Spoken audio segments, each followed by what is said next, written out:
Dear student, today we will talk about anti anginal therapy. Angina के खिलाफ हम जो ट्रीटमेंट करते हैं, जो थेरेपी करते हैं, उसके बारे में आज हम डिस्कस करेंगे। तो एंटी एंजाइनल थेरेपी का जो गोल होगा वो ये होगा कि ऑक्सीजन जो है, यानी जो मायोकार्डियम है, वो जो ऑक्सीजन यूज़ करते हैं उस ऑक्सीजन के इस्तेमाल को कम करना है। तो इस ऑक्सीजन के इस्तेमाल के कम करने से क्या होगा कि जो हार्ट के ऊपर लोड होगा वो क्या होगा, कम होगा। अब इसमें हमारे पास क्या होता है, goal is reduction of A myocardial oxygen consumption.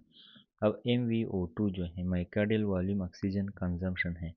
तो ये क्या है, यानी ऑक्सीजन को यूज़ करना, यानी माइकार्डियम जो ऑक्सीजन को यूज़ करते हैं, ये क्या होता है, हम इसको डिक्रीज करेंगे by decreasing one or more of the determinants of MVO2।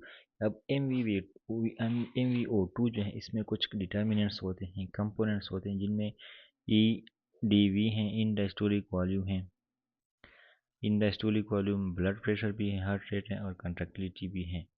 तो ये चार चीज़ें हैं जो डिटरमाइन करता है MVO2 को, यानी ये इसके कंपोनेंट्स हैं। तो अगर इन डायस्टोलिक वॉल्यूम हम कम करेंगे तो क्या होगा, माइकार्डियल ऑक्सीजन कंजम्पशन कम होगा। अगर हम BP को कम करें तो भी कम होगा। हार्ट रेट, कंट्रैक्टिलिटी, ये चीज़ें जब हम कम करेंगे तो क्या होगा, हमारे पास ऑक्सीजन का जो कंजम्पशन है वो कम होगा।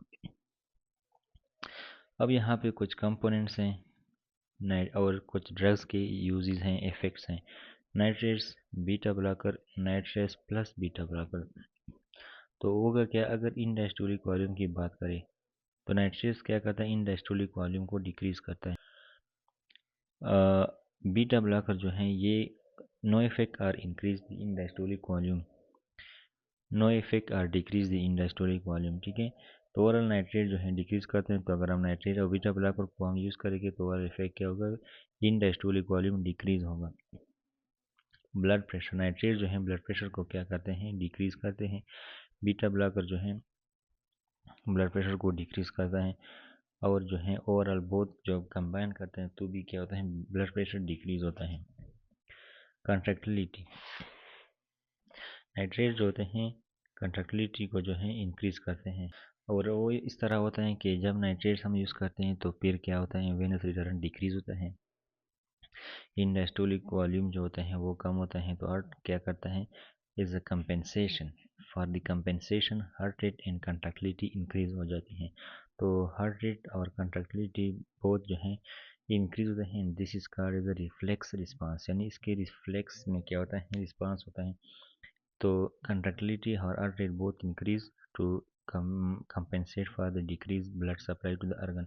तो अगर वेनस रिटर्न कम होता है तो फिर क्या होगा, हार्ट के अंदर ब्लड कम होगा और वो ब्लड जब पंप करते हैं वो ब्लड कार्डियक आउटपुट कम होगा। तो कार्डियक आउटपुट कम होता है, इसलिए heart rate and contractility increase हो जाती है ताकि टिश्यू को सप्लाई जो है अच्छी तरह से मिल सके। So this is the mechanism behind it. Beta blocker contractility को डिक्रीज करते हैं और जो है बहुत लिटिल और नो इफेक्ट। हार्ट रेट जो होता है वो नाइट्रेट्स की वजह से इंक्रीज होता है। इस तरह जिस तरह मैंने बता दिया है, इस तरह जो है हमारे पास हार्ट रेट जो है बीटा ब्लॉकर काम करता है, we already know, no effect or decrease. अब इजेक्शन टाइम है, यानी जब ब्लड हार्ट जो है कंट्रैक्ट करता है और वो ब्लड को बाहर निकालता है, ठीक है। तो जितने टाइम में निकालता है इसको हम क्या बोलते हैं, इजेक्शन टाइम। तो जो नाइट्रेट्स हैं वो इजेक्शन टाइम को डिक्रीज करते हैं। क्यों, इसका मतलब ये है कि जब नाइट्रेट्स जब क्या करते हैं, वेनस डायलेट करते हैं, ठीक है। तो जब वेन डायलेट होगा तो वेनस रिटर्न कम होता है। तो जब वेनस रिटर्न कम होता है तो प्रीलोड यानी इन डायस्टोलिक वॉल्यूम भी कम होता है। तो जब वॉल्यूम कम होगा तो क्या होगा, उसको बाहर निकालने के लिए टाइम भी कम होगा। तो nitrate decrease ejection time. Beta blocker heart को डिक्रीज करता है।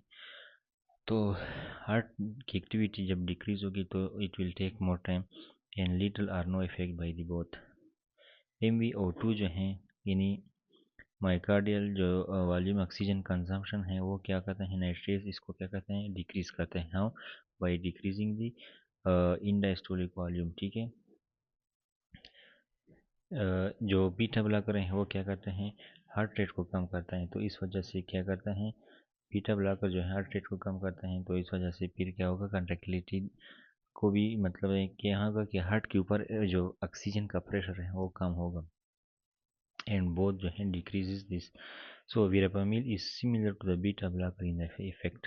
जो वीरापामिल हैं हमने जो पहले डिस्कस किया वो बीटा ब्लॉकर के साथ जो है सेम टू सेम है। इसके बाद जो हमारे पास नेक है वो क्या है, रेनोलाजीन। तो रेनोलाजीन का मैकेनिज्म क्या है, इसे इनहिबिट करते हैं। लेट से यहाँ पे हमने पहले डिस्कस किया था कि ये क्या है, ये हमारे पास फेज हैं, सोडियम जब अंदर आते हैं और पोटाशियम जो है बाहर जाता है। So in this case sodium go inside and potassium go outside. फिर क्या होता है, कैल्शियम अंदर आ जाता है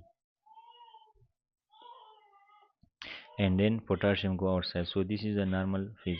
तो जब सोडियम अंदर आता है तो यहाँ पे जो सोडियम दिखाए गए हैं जो अंदर आता है इसको क्या करता है, ब्लॉक करता है बाय रेनोलाजीन। तो रेनोलाजीन जो होता है क्या करता है, इनहिबिट करता है इनवर्स सोडियम। तो इस वजह से इसके ऊपर क्या क्या इफेक्ट आ जाते हैं, तो inhibit the late phase of inward sodium current, thereby reducing diastolic wall tension and oxygen consumption and diastolic wall tension को डिक्रीज करता है।